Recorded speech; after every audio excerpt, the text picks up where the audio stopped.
Good morning all of you. I am Shubham Agarwal, CA finalist. आज हम लोग का सेशन टीडीएस पे होने वाला है, टैक्स डिडक्ट एट सोर्स।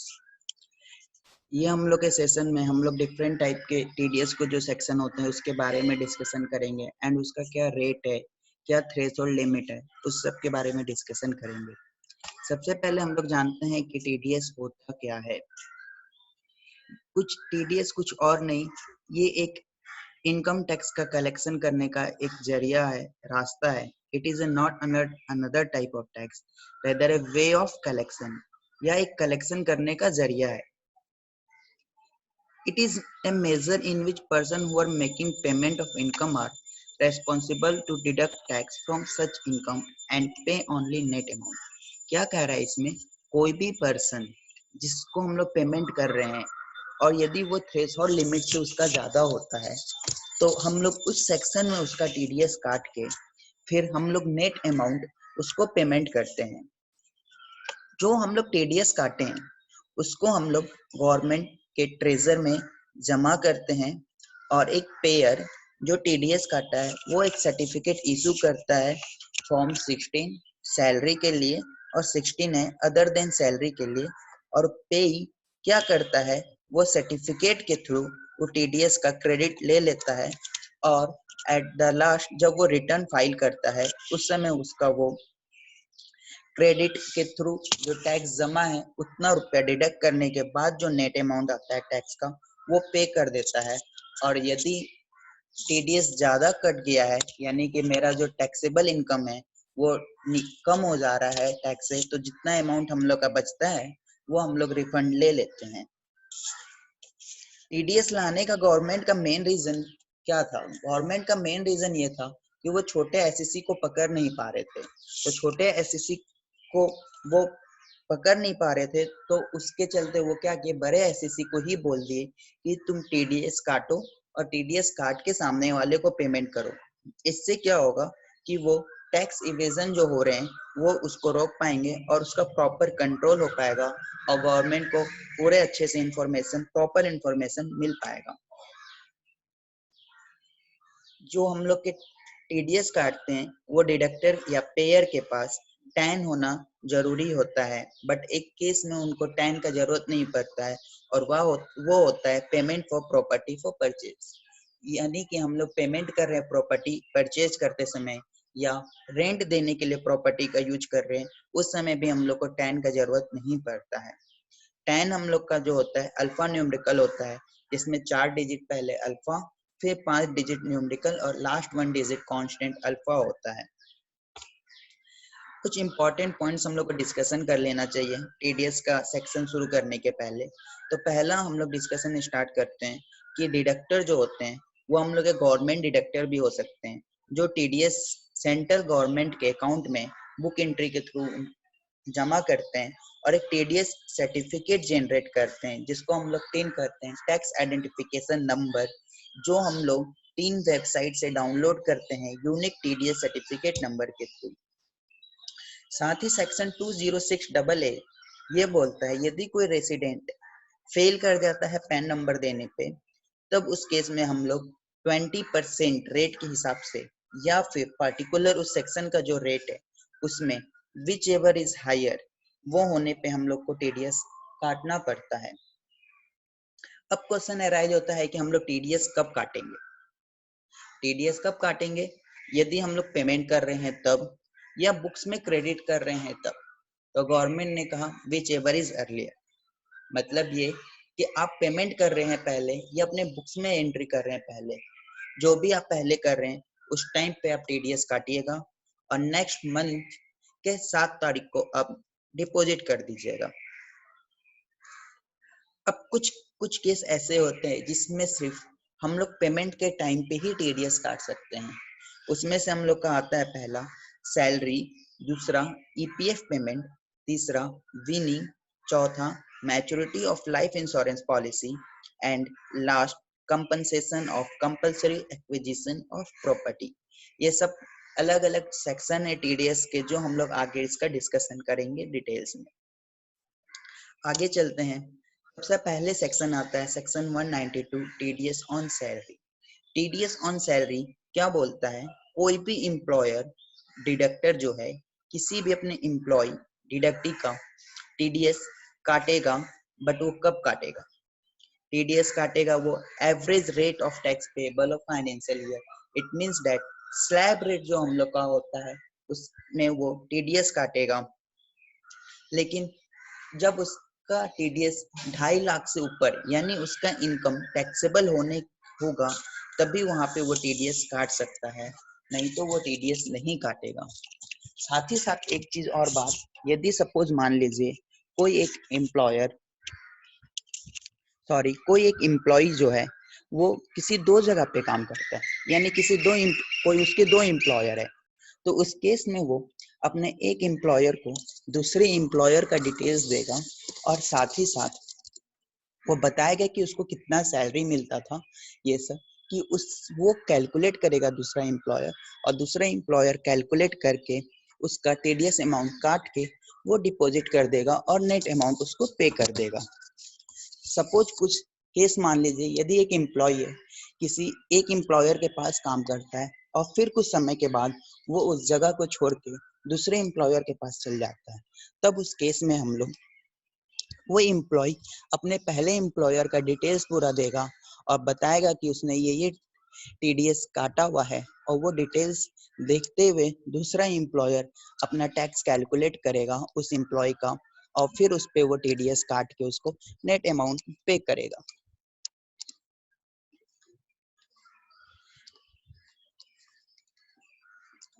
अब मान लीजिए यदि अब कुछ केस में ऐसा होता है कि एम्प्लॉय अपना दूसरा कोई इनकम हो रहा उसका, वो भी अपने एम्प्लॉयर को वो बता सकता है, यानी कि यदि वो कोई अदर सोर्स ऑफ इनकम कर रहा है या हाउस प्रॉपर्टी का इनकम कर रहा है या और भी कोई इनकम कर रहा है, तो वो अपने एम्प्लॉयर को बता सकता है और एम्प्लॉयर उसको कंसीडर करके उसके बाद वो टैक्स कैलकुलेट करेगा।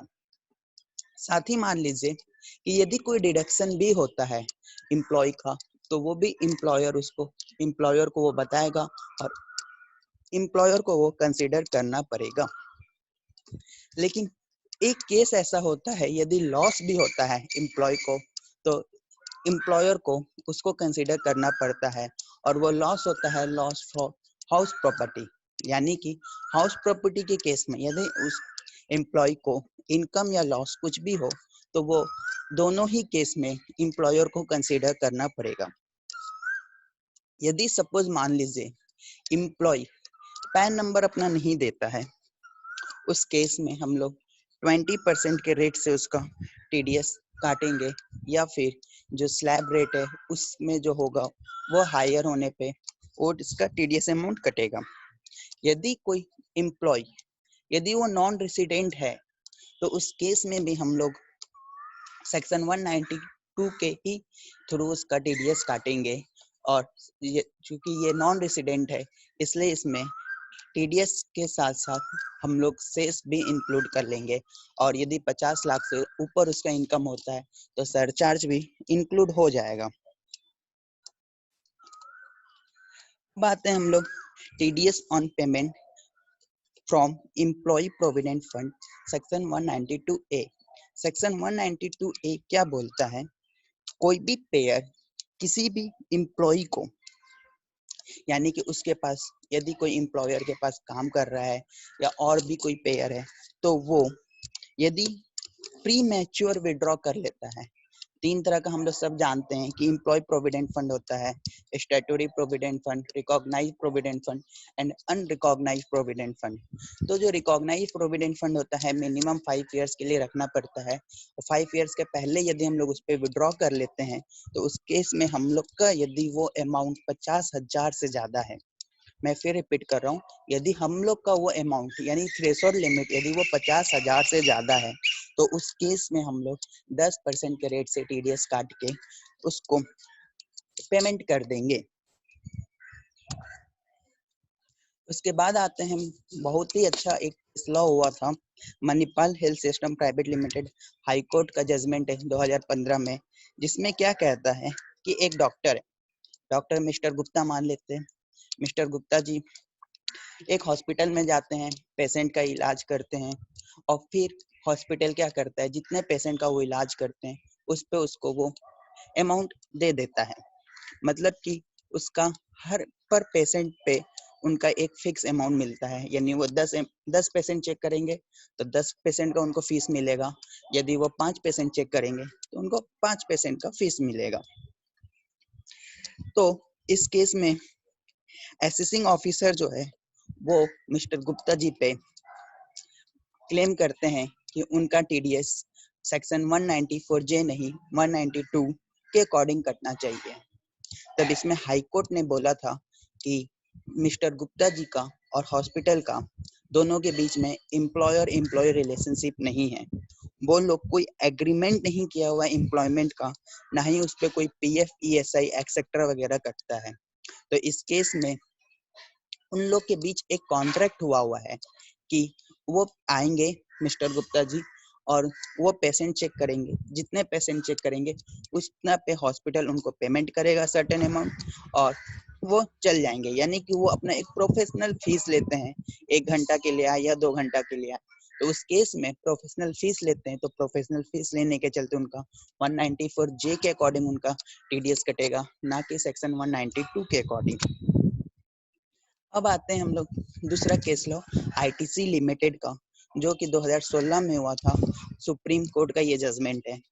इसमें क्या कहता है कि हम लोग सपोज मान लीजिए होटल जाते हैं, होटल जाने पे हम लोग वेटर्स को टिप्स पे करते हैं, टिप्स देते हैं। कुछ बड़े लोग होते हैं, वो लोग जाते हैं सर्विस चार्ज वगैरह देते हैं बड़े बड़े होटलों में, 5 स्टार में जाके।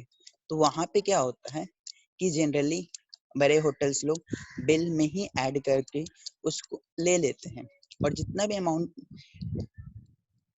एक्यूमुलेट हुआ उस अमाउंट को वो क्या करते हैं कि अपने एम्प्लॉय के बीच में सब में वो डिस्ट्रीब्यूट कर देते हैं। तो यहाँ पे भी असेसिंग ऑफिसर का कहना यह था कि उनको जो वो मिल रहा है वो पार्ट ऑफ द सैलरी है, तो इस केस में उनका 192 के अकॉर्डिंग टीडीएस कटना चाहिए। बट बाद में सुप्रीम कोर्ट का जजमेंट आया, जो वो टिप्स मिल रहा है वो कोई उस लोग के बीच में, एम्प्लॉयर एम्प्लॉय के बीच में, यानी एक आईटीसी लिमिटेड और उसके एम्प्लॉय के बीच में कोई एग्रीमेंट नहीं हुआ था। ये एक कस्टमर का मर्जी है, वो टिप्स देना चाहे या ना देना चाहे। यदि वो टिप्स देता है एम्प्लॉय को खुश होकर के उसके सर्विसेज पे, तो वो एम्प्लॉय के पास जाता है और नहीं तो नहीं जाता है।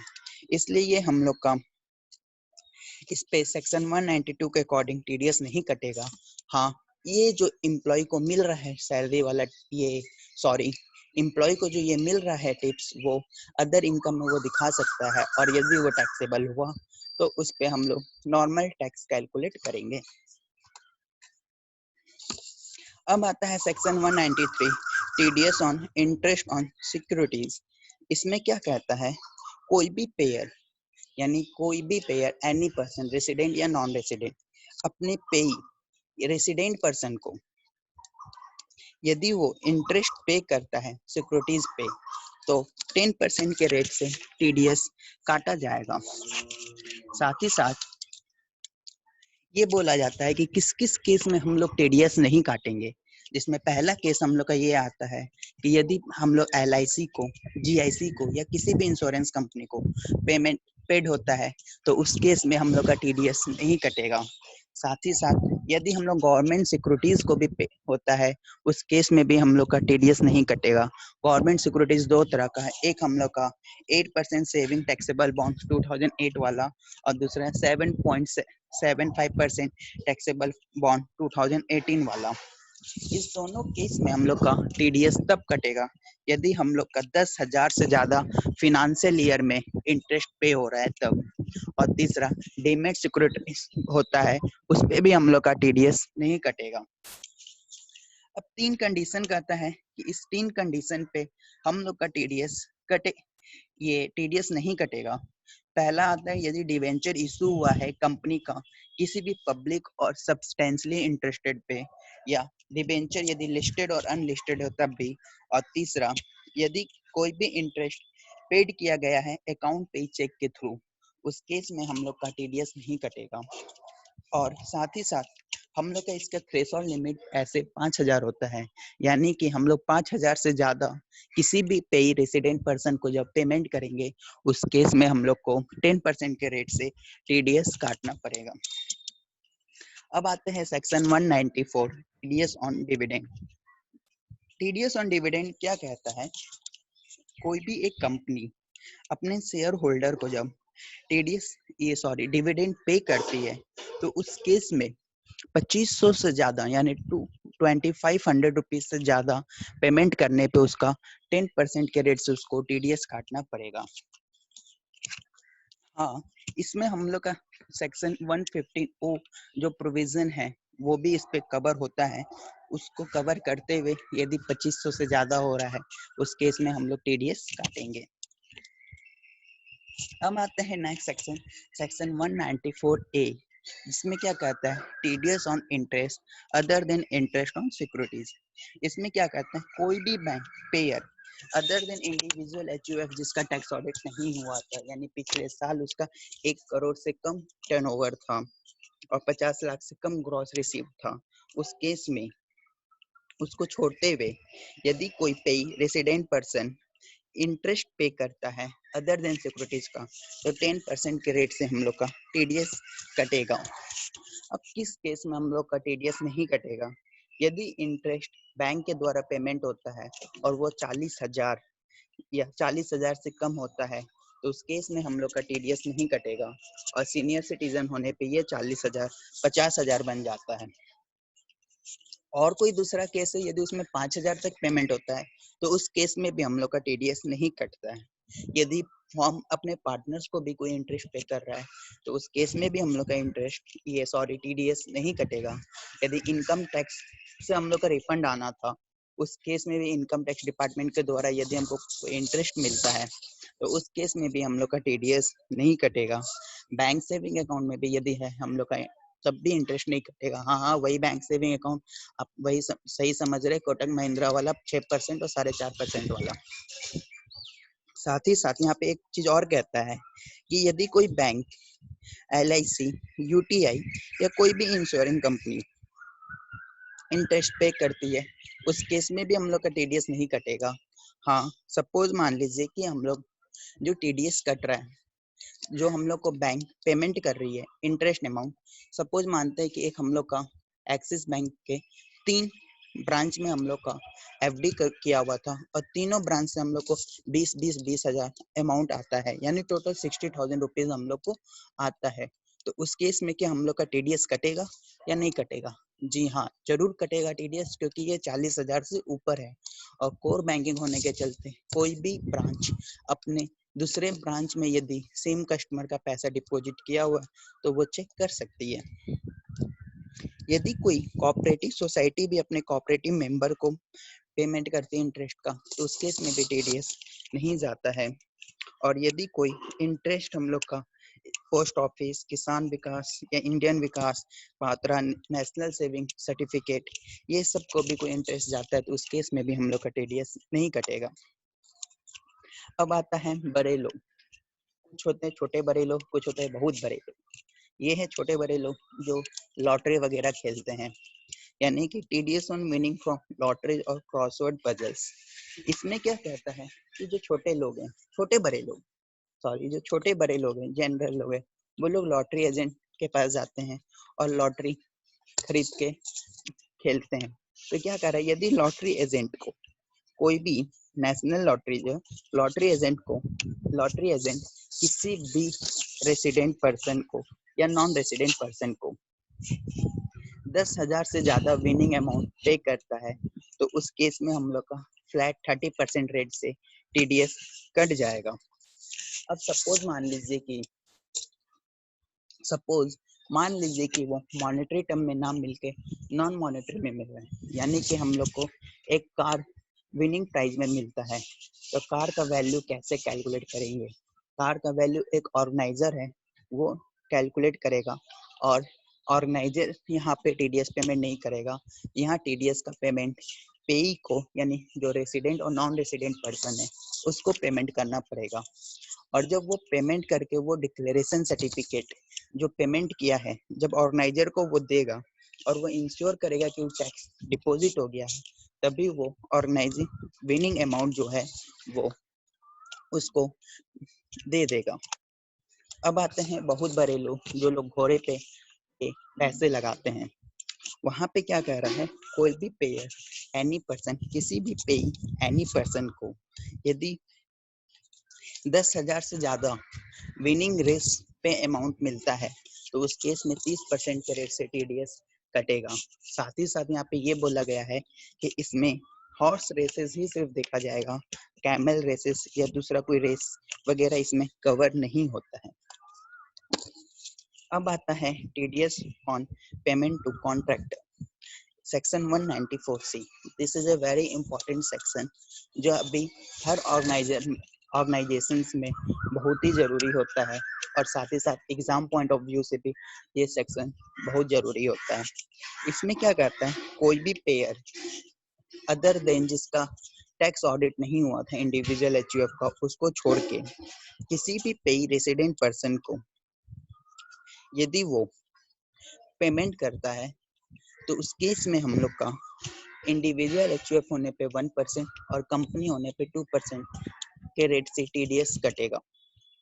अब यदि वो जो पेमेंट कर रहा है, यदि वो सिंगल पेमेंट 30,000 रुपये तक करता है पूरे साल में, या फिर एग्रीगेट अमाउंट 1 लाख रुपया से के अंदर वो पेमेंट करता है तो उस केस में हम लोग का टीडीएस नहीं कटेगा।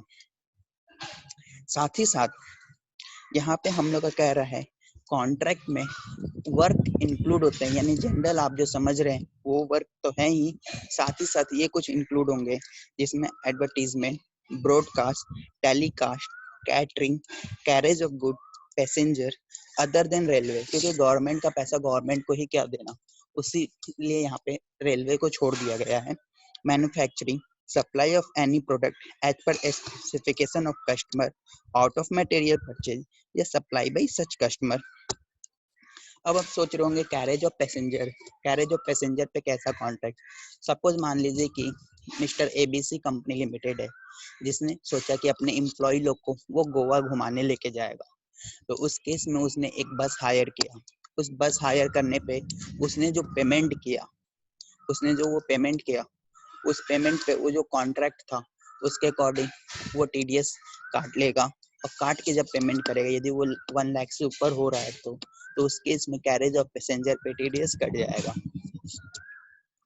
साथ ही साथ हम लोग ये जानते हैं यदि कोई भी ट्रांसपोर्टर एक डिक्लेरेशन फॉर्म दे देता है कि हम पूरे साल भर में मेरा किसी भी एक दिन, पूरे साल भर में मेरा किसी भी एक दिन 10 या 10 से ज्यादा व्हीकल नहीं हुआ था, तो उस केस में हम लोग ट्रांसपोर्टर पे टीडीएस नहीं काटेंगे। एक और बात, यदि कोई जॉब वर्कर है वो अपने जॉब वर्किंग का काम करता है, तो यदि वो अपना इनवॉइस में मटेरियल का अमाउंट और सर्विस का अमाउंट अलग अलग सेपरेट दिखाता है तो उस केस में सर्विस का जो अमाउंट है सिर्फ उसी पे टीडीएस कटेगा। लेकिन मानिए वो अपने इनवॉइस में मटेरियल और सर्विस अमाउंट दोनों कंपोजिट करके यानी मिक्स करके दिखाता है, उस केस में हम लोग का पूरे होल अमाउंट पे टीडीएस कट जाएगा। साथ ही साथ एक और बात, यदि कोई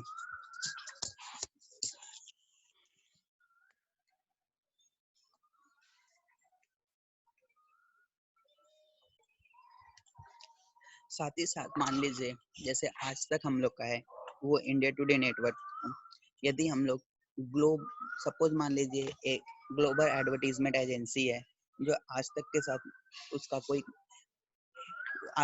उसका कोई मर्ज किया हुआ या कुछ है, यदि हम लोग मानिए जाते हैं गौर ये ग्लोबल एडवो ग्लोबल एडवर्टीजमेंट एजेंसी के पास और हम लोग उसको बोलते हैं कि भैया ये लो, इसको तुम लोग आज तक में दिखा देना, तो हम मेरे और ग्लोबल एडवर्टीजमेंट एजेंसी के साथ जो हुआ वो एक कॉन्ट्रैक्ट हुआ और उस पर सेक्शन 194C के अकॉर्डिंग टीडीएस कट जाएगा।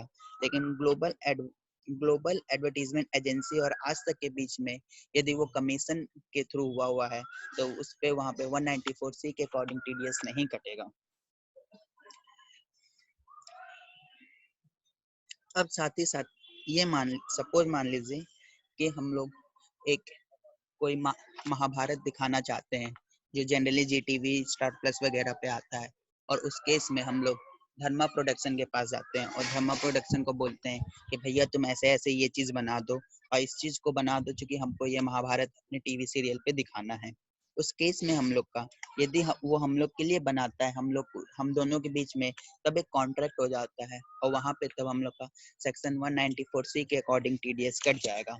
लेकिन साथ ही साथ मान लीजिए कि धर्मा प्रोडक्शन बोलता है कि भैया आप जैसे बोल रहे थे वैसे तो मेरा बना हुआ ही है ये प्रोडक्ट पहले का, आप चाहे तो इसको ले जाइए और इसको दिखा दीजिए। तो यदि हम लोग वहां पे वो चीज ले लेते हैं तो उस केस में हम लोग का कोई कॉन्ट्रैक्ट नहीं हुआ, इसलिए हम लोग का 194C के अकॉर्डिंग वहाँ पे टीडीएस नहीं कटेगा। अब आते हैं हम लोग next section, section 194D, TDS on insurance commission. ये क्या कहता है, कोई भी पेयर इंश्योरेंस कंपनी जो है अपने किसी भी रेसिडेंट एजेंट को यदि वो 15,000 से ज्यादा पूरे साल में पेमेंट करता है तो उस केस में हम लोग का 5% के रेट से उसको टीडीएस काट के उसको पेमेंट करना पड़ेगा। फिर आते हैं हम लोग कि यदि एलआईसी के केस में सेक्शन 194D ए क्या कहता है, TDS on payment in respect of LIC life insurance policy. इसमें क्या कहता है, कोई भी पेयर एनी पर्सन जो है कि कोई भी पे रेसिडेंट पर्सन को यदि वो 1 लाख से ज्यादा मैच्योरिटी अमाउंट पे करता है तो उस केस में वो 5% के रेट से टीडीएस काटेगा। इसमें एक अमेंडमेंट आया था फिनांस एक्ट 2019 में, 1 सितंबर 2019 को।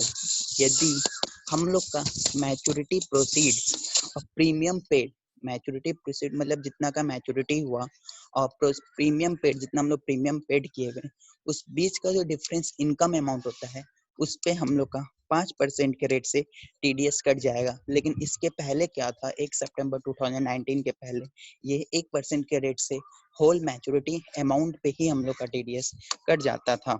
हाँ, इसमें सेक्शन 1010D अमाउंट वो डेथ वाले केस में वो चीज एग्जेम्प्ट हो जाता है। अब आते हैं TDS on payment to non resident sports person और स्पोर्ट्स एसोसिएशन, सेक्शन 194E। इसमें क्या कहता है, कोई भी पेयर एनी पर्सन किसी भी नॉन रेसिडेंट पर्सन या नॉन रेसिडेंट स्पोर्ट्स मैन को या फॉरेन कंपनी को कोई भी चीज का पेमेंट करता है तो उस केस में हम लोग 20% रेट के हिसाब से प्लस सेस जोड़ के टीडीएस काट लेते हैं और फिर उसको पेमेंट कर देते हैं। फिर आता है section 194G, TDS on commission on sale of lottery ticket. इसमें क्या कहता है कि कोई भी पेयर किसी भी पेई को यदि वो लॉटरी टिकट का कमीशन देता है, लॉटरी टिकट का कमीशन देता है और यदि वो पूरे साल में 15,000 से ऊपर होता है तो उस केस में हम लोग 5% के रेट से टीडीएस काट के उसको पेमेंट कर देते हैं। फिर आता है ब्रोकरेज और कमीशन पे, सेक्शन 194H। ये क्या कहता है, कोई भी पेयर एनी पर्सन जिसका हम लोग का टैक्स ऑडिट नहीं हुआ था इंडिविजुअल एचयूएफ का, उसको छोड़ के किसी भी पे रेसिडेंट पर्सन को यदि 15,000 से ऊपर पेमेंट करता है तो उस केस में हम लोग उस कमीशन या ब्रोकरेज पे 5% के रेट से टीडीएस काट लेते हैं। पर कुछ केस में हम लोग कमीशन ब्रोकरेज पे टीडीएस नहीं काटते हैं। उसमें हम लोग का आता है कि यदि ब्रोकरेज यदि पब्लिक इशू के लिए हुआ है या brokerage on stock exchange transaction वगैरह हुआ है, उस केस में हम लोग का टीडीएस नहीं कटता है। फिर आता है TDS on rent, section 194I। इसमें क्या कहता है कि कोई भी pair any person other than individual HUF जिसका टैक्स ऑडिट नहीं हुआ था उसको छोड़ते हुए किसी भी पेई रेसिडेंट पर्सन को यदि हम लोग रेंट पेमेंट करते हैं तो उस केस में प्लांट एंड मशीनरी पे 2% और लैंड बिल्डिंग फर्नीचर होने पे 10% के रेट से टीडीएस काट लेते हैं। लेकिन वो यदि रेंट हम लोग का 2,40,000 तक है तब उस केस में हम लोग का टीडीएस नहीं कटेगा। साथ ही साथ यदि non refundable deposit arrear of rent receive कर रहे हैं, एडवांस रेंट कर रहे हैं, तो उस केस में भी वो टीडीएस एलिजिबल हो जाता है और थ्रेशोल्ड लिमिट से ऊपर होने पे हम लोग इस पे भी टीडीएस काट लेंगे। साथ ही साथ सपोज मान लीजिए कि कोई एक एरो ये एयरपोर्ट पे सपोज जेटवेज का या इंडिगो का एरोप्लेन उतरता है, तो उस केस में हम लोग का वहाँ पे 194C के अकॉर्डिंग कॉन्ट्रैक्ट हुआ रहता है और वहाँ पे हम लोग उसको रेंट नहीं पे करते हैं, कॉन्ट्रैक्चुअल अमाउंट पे करते हैं, तो वहाँ पे 194C के अकॉर्डिंग टीडीएस काट के वहाँ पे जमा होगा, ना कि हम लोग का 194I के अकॉर्डिंग। इसका हम लोग का एक Singapore and Japan airlines case law हुआ था, जिसमें ये बोला था कि उस इंडिगो और एयरपोर्ट के बीच में हम लोग का एक कॉन्ट्रैक्ट होता है, ना कि हम लोग का कोई उसको हम लोग रेंट पे करते हैं, जो हम लोग 194I के अकॉर्डिंग टीडीएस काटेंगे। साथ ही साथ यदि हम लोग का मानिए रेंट में म्युनिसिपल टैक्स ऐड किया हुआ है, तो उस केस में हम लोग म्युनिसिपल टैक्स को हटा के जो अमाउंट आता है, उस अमाउंट पे हम लोग टीडीएस काट के उसको पेमेंट करते हैं। हाँ, इसमें हम लोग को टाइम लेने का जरूरत नहीं होता है। और साथ ही साथ यदि हम लोग फॉर्म 15G या 15H, ये न्यू अमेंडमेंट आया है जिसमें ऐड हुआ था, 15G या 15H के अकॉर्डिंग यदि हम लोग डिक्लेरेशन दे देते हैं, तो सेल्फ डिक्लेरेशन फॉर्म होता है जिसके अकॉर्डिंग हम लोग का इस पे टीडीएस नहीं कटेगा।